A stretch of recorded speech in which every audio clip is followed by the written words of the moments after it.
আপনি ক্লিয়ার করে বলবেন শেখ সাদী কোথায় আসছে, কার বাসায় আসছে, থাকছে কিনা, এটা একটু বলবেন, ক্লিয়ার করে। আপনি যা বলবেন সেটাই।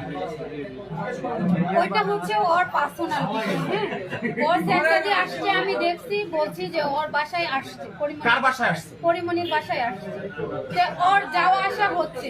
এছাড়া তো আরো মানুষ আসছে।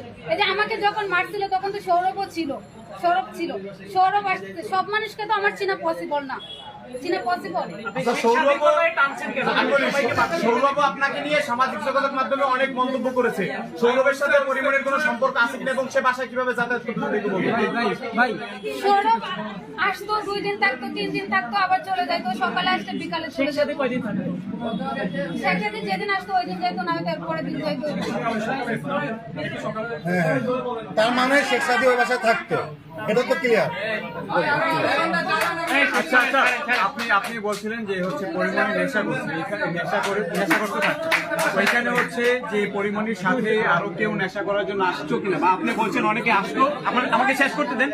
আপনি বলছেন যে আরো অনেকে আসলে তারাও কি পরিমণির সাথে নেশা করতো কিনা, এটা নিয়ে একটু। আচ্ছা, আমি এখানে একটা সিম্পল কথা বলি। একদম। আমি যদি নেশা করে মেকআপ রুমে যাই, মানে 5 জন আমি নেশা করতেছি, তখন কি আপনি খাবেন না? আপনি কি বসে থাকবেন, বসে থেকে আমাকে দেখবেন? এটা ক্লিয়ার করে বলুন। তাহলে ওর সাথে যারা ছিল ওরাও তো এরকমই ছিল, নেশাই করতো।